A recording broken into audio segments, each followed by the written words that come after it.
Danes poteka finale študentske futsal lige ICMART. Organizator tega dogodka je Zdrava zabava, ki zdaj že tradicionalno prireja takšno ligo vsako leto.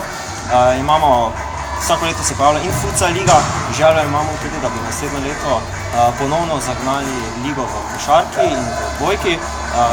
Tako da pozivamo vse študente, ki so malo v skupinske športe, da se prijavijo in sodelujejo v tej fajni zadevi, ki se dogaja vsako leto.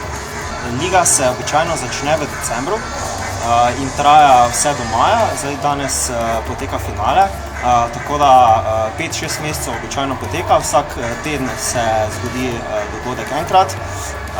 Letos imamo prijavljenih kar veliko število, imamo 15 ekip, vsako ekipo sestavlja približno 10 študentov, tako da smo kar zadovoljni. Ravno kar ste se zaključili 2 polfinalni tekmi in trenutno poteka kar razvedrilen, zavon program in za nogometaše, kot tudi za gledalce.